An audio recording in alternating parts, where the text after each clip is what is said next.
Je m'appelle Skyler Young et je n'aurais jamais pensé être le méchant dans ma propre maison. Un soir humide d'Atlanta, alors que les cigales chantaient dehors, ma belle-sœur Sacha a fait irruption dans notre salle à manger, son sac à main de créateur se balançant comme une arme. « Skyler, tu dois faire tes valises et partir », a-t-elle dit, sa voix dégoulinant de dédain. Les gens qui se prélassent à la maison toute la journée n'ont rien à faire dans une maison comme celle-ci. Trouve-toi un appartement bon marché en ville. Je suis restée bouche bée. C'était ma maison, celle dans laquelle j'avais mis tout mon cœur et mes économies. Mais mon mari, Travis, s'est simplement penché en arrière sur sa chaise, souriant narquoisement, tandis que ses parents, Clara et Vernon, hochaient la tête comme si Sacha venait de prêcher l'évangile. Je suis ingénieur logiciel, 34 ans, travaillant à distance pour une start-up technologique qui change la donne sur la scène technologique en plein essor d'Atlanta. Mes journées sont remplies de codage, de réunions virtuelles et de délais qui font vibrer mon cerveau. Mais pour Sacha, Travis et ses parents, je ne fais que jouer sur mon ordinateur. Ils ne comprennent pas le travail à distance. Ils ne l'ont jamais compris. Pour eux, si vous ne pointez pas dans un bureau, vous êtes paresseux. Et ce soir-là, alors que les mots de Sacha flottaient dans l'air, j'ai réalisé qu'il chuchotait sur moi depuis des semaines, convaincu que Travis était le héros qui avait construit cette vaste maison de banlieue que nous partagions tous. La vérité ? Je payais l'hypothèque mensuelle de 7500 $ chaque mois. L'acompte provenait de mes économies, amassées après des années de labeur à travers le deuil. Mes parents sont morts dans un accident de voiture quand j'avais 28 ans, me laissant sans famille sur qui m'appuyer. Leur assurance vie m'a donné un pécule, que j'ai investi discrètement, le transformant en millions. Je ne l'ai jamais dit à Travis ou à sa famille. Ils n'auraient vu que des signes de dollars, pas moi. Au lieu de cela, j'ai utilisé mon salaire pour payer nos factures, laissant Travis économiser son salaire de son travail d'entretien dans un parc de bureaux. Il adorait cet arrangement. Mais quelque part en cours de route, il a commencé à raconter des mensonges, disant à tout le monde qu'il avait construit cette maison. Ce soir-là, alors que Sacha souriait narquoisement et que Clara marmonnait sur ma paresse, j'ai senti ma poitrine se serrer. J'avais construit une vie ici, espérant honorer la mémoire de mes parents en créant une famille avec Travis. Mais maintenant, entourée de gens qui me voyaient comme une profiteuse, je me sentais comme une étrangère dans ma propre maison. Le silence de Travis était le plus blessant. Il aurait pu leur dire la vérité, mais il a juste regardé, amusé, pendant que sa sœur essayait de me mettre à la porte. Je voulais crier, leur dire que j'étais celle qui maintenait cette maison à flot. Mais leurs yeux étaient froids, inflexibles.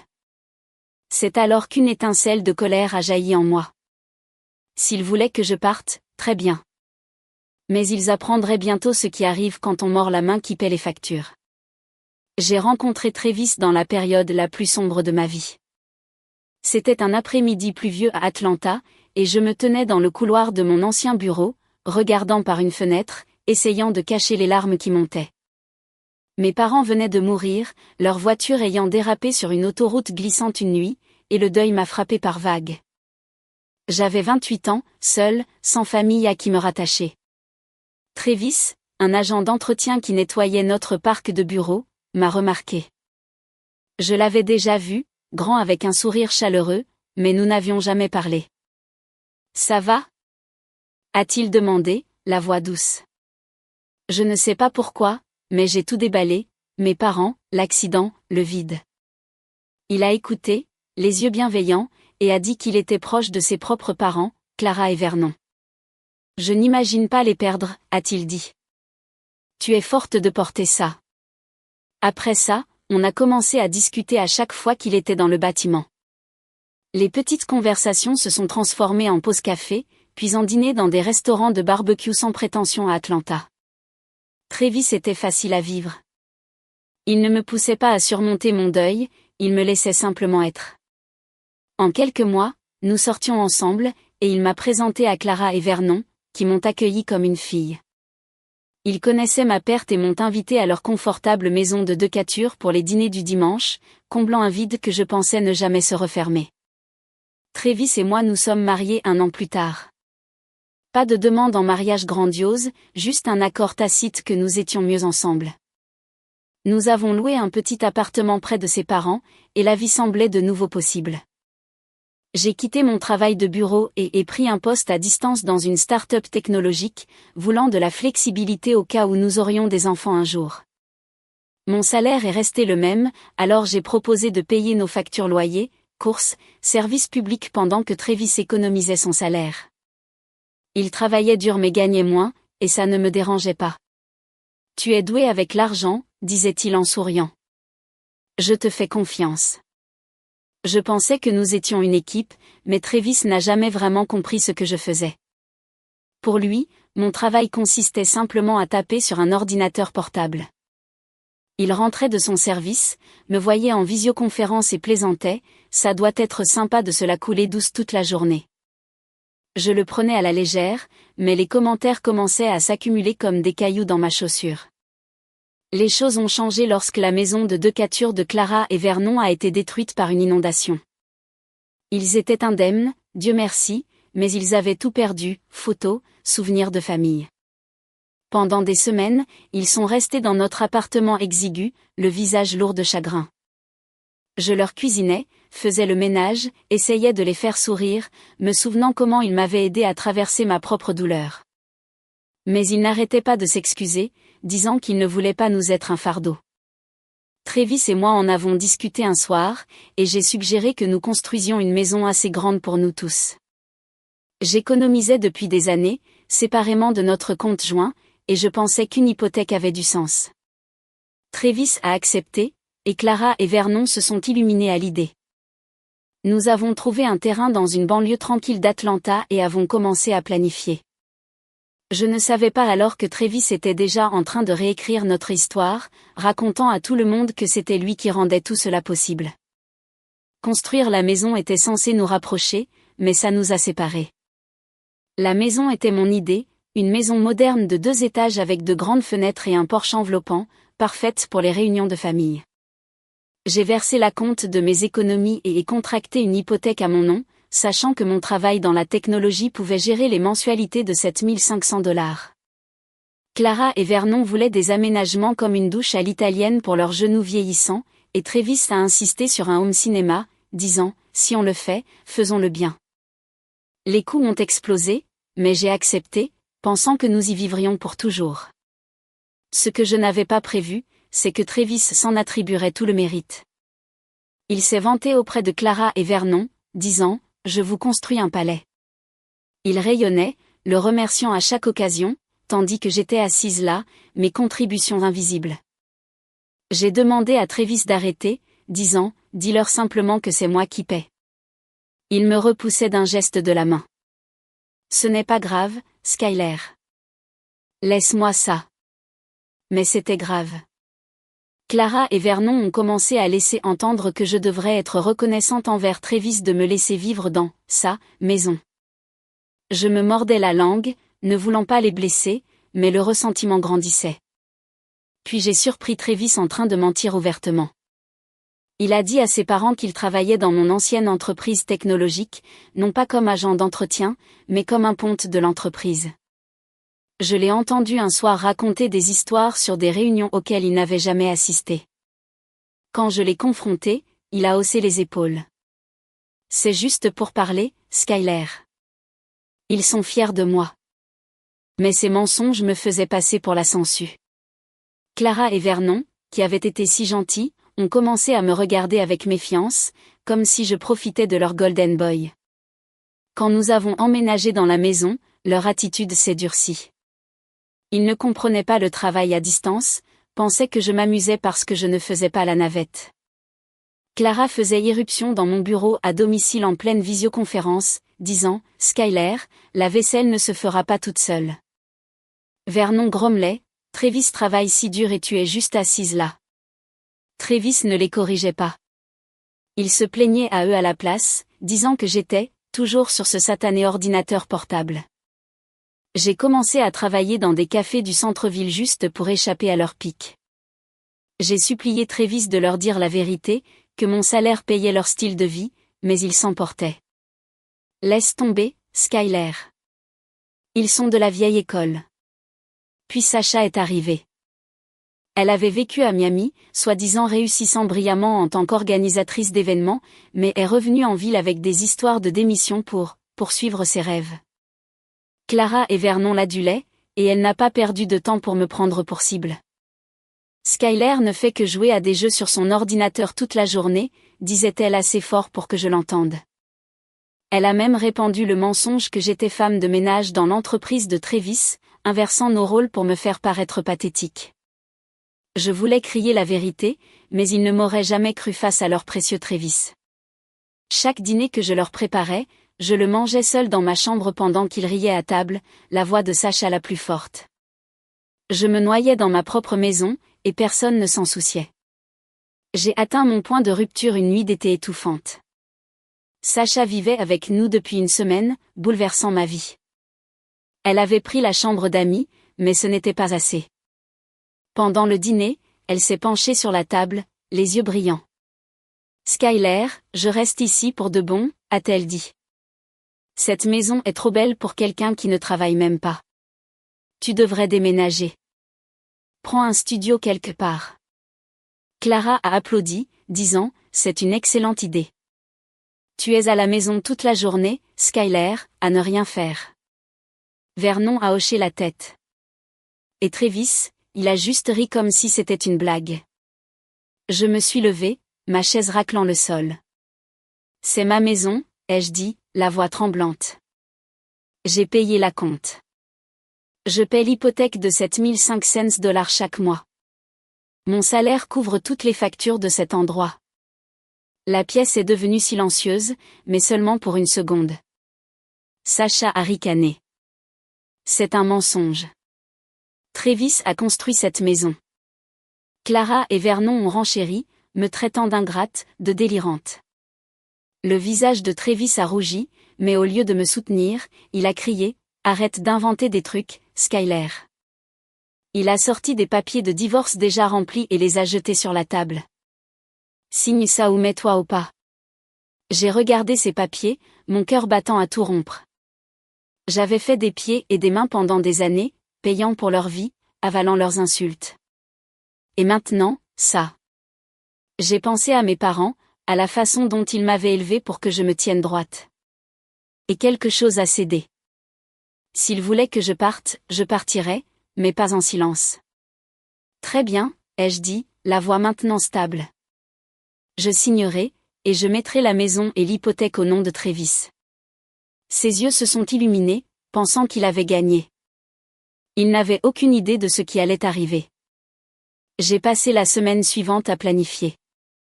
J'ai rencontré un avocat pour entamer le divorce et un responsable de banque pour transférer l'hypothèque. Travis détestait les réunions, se plaignant des détails ennuyeux. Il faisait défiler son téléphone pendant que j'écoutais la banque expliquer les mensualités de 7500 $ qu'il devrait payer. « Dites-moi juste où signer, » disait-il, souriant comme s'il héritait d'une fortune.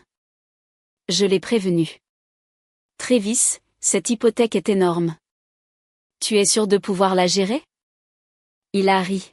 « Je gère, Skyler. » J'ai hoché la tête, cachant mon sourire. Il n'avait pas écouté un mot. Le jour où j'ai signé les papiers, j'ai senti un poids se lever. Travis dansait presque, disant à Clara, Vernon et Sacha, « La maison est à moi maintenant. » Ils ont applaudi, planifiant déjà un voyage de célébration aux Bahamas. « Déménage pendant que nous sommes partis, » a dit Travis, me lançant un regard suffisant. Je n'ai pas discuté.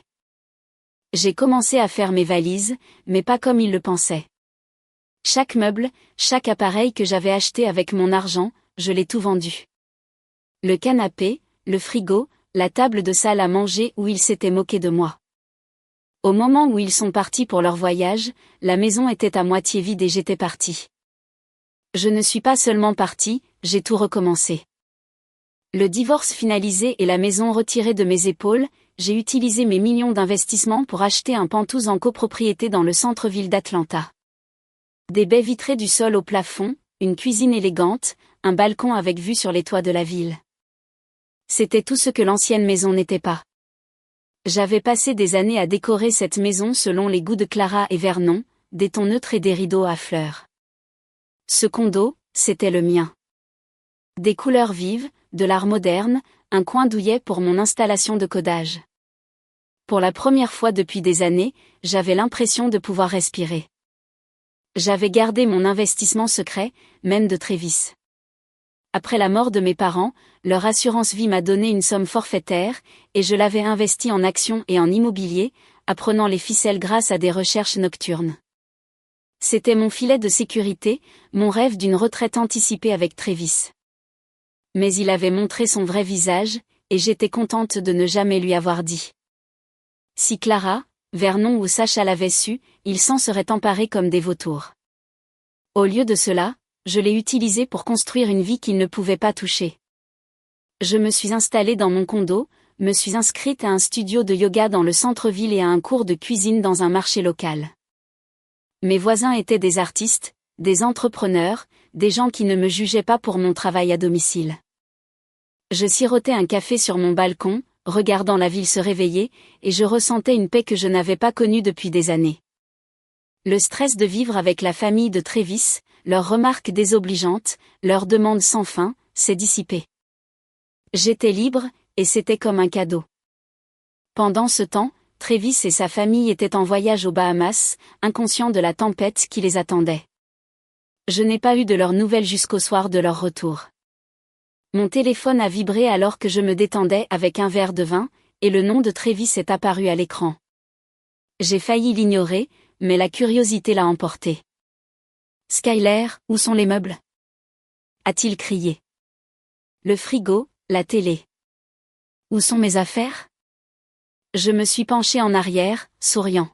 « Je les ai vendus, Travis. Je les ai payés, donc c'était à moi de les vendre. Tu es un grand maintenant. Achète les tiens. » Il a balbutié, exigeant que je remplace tout, mais je l'ai interrompu. « Tu voulais la maison. Elle est toute à toi. » Puis j'ai raccroché, bloquant son numéro pour la nuit.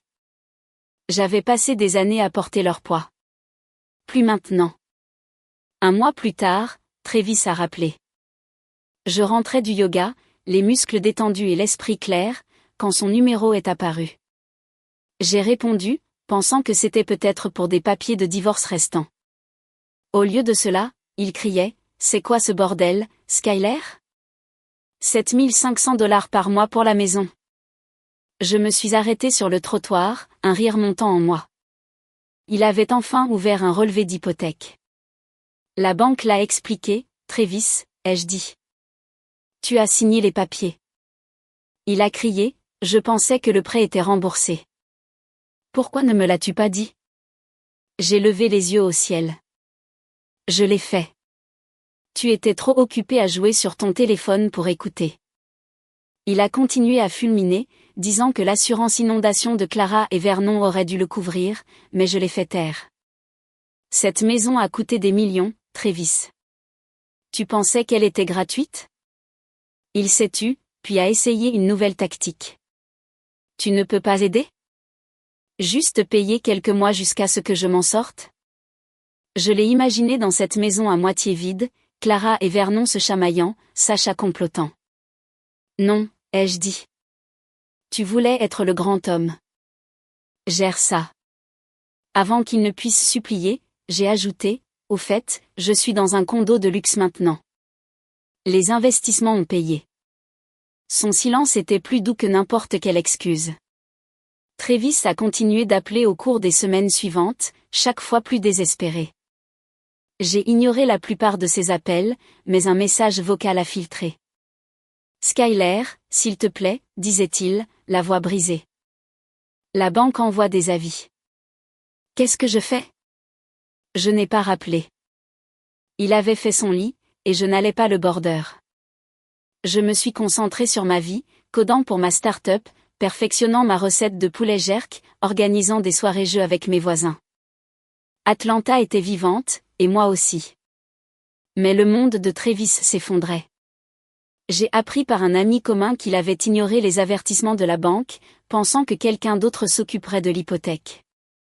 Clara et Vernon avaient dilapidé leurs économies pour ce voyage aux Bahamas, s'attendant à ce que Travis paie leurs factures. Sacha, qui s'était vanté de son succès à Miami, cachait un secret. Elle avait été licenciée pour vol dans son entreprise, utilisant l'argent pour financer son style de vie de fêtarde. Travis, quant à lui, avait épuisé ses économies en se faisant passer pour une star de l'entreprise, payant des tournées dans les bars et offrant des sacs de créateurs à Sasha. Ils se rejetaient tous la faute, mais aucun d'entre eux ne pouvait payer. La maison a été saisie quelques mois plus tard. J'ai eu toute l'histoire de cet ami commun qui vivait près de l'ancien quartier de Travis. La banque avait envoyé avertissement sur avertissement, mais Travis, Clara, Vernon et Sasha les avaient ignorés, chacun supposant que quelqu'un d'autre réglerait magiquement le problème. Lorsqu'un dernier avis a exigé le solde complet du prêt, ils n'ont rien fait. Un huissier s'est présenté, annonçant que la maison serait vendue aux enchères. Travis m'a appelé ce jour-là, la voix frénétique. « Skyler, ils prennent la maison. Tu ne peux pas la rembourser ? Tu as l'argent du condo. » J'étais dans mon condo en train de couper des légumes pour une recette de cours de cuisine quand il a appelé. « Travis, ai-je dit, tu as signé pour cette hypothèque. C'est ton problème. » Il a supplié, disant que Clara et Vernon étaient fauchés, que Sasha était sans emploi et qu'il ne pouvait pas couvrir les frais. « Rassemblez vos économies, ai-je suggéré, sachant qu'il n'en avait aucune. Il a admis qu'ils avaient vu les avis mais les avaient ignorés, pensant que je les renflouerais. « Nous sommes des étrangers maintenant, ai-je dit. Débrouillez-vous. » En arrière-plan, j'ai entendu Clara et Vernon crier sur l'huissier, Sasha sangloter. Travis s'est joint à eux, me maudissant comme une escroc. J'ai raccroché, les mains fermes sur le couteau. Leurs mensonges les ont rattrapés rapidement. Clara et Vernon avaient compté sur le « gros travail » de Travis, ne sachant pas qu'il était un agent d'entretien qui joignait les deux bouts. Le scandale de détournement de fonds de Sasha l'a suivi à Atlanta, la rendant inemployable. Travis avait dépensé ses économies pour maintenir son image de fausse star de l'entreprise, payant des tournées dans les bars et offrant des sacs de créateurs à Sasha. Lorsque la maison a été vendue aux enchères, ils ont emménagé dans un appartement délabré dans un quartier difficile de la ville. Mon ami a dit que c'était exigu, avec des cafards qui sortaient la nuit. Clara et Sasha se disputaient constamment, leurs cris valant des plaintes de voisins. Puis est venue la bagarre à coups de poing. Travis et Vernon en sont venus aux mains une nuit, se rejetant la faute pour le désordre. Sasha et Clara ont essayé de les séparer, mais ça a débordé dans la rue. Un voisin a appelé la police et tous les 4 ont été arrêtés, meurtris et humiliés.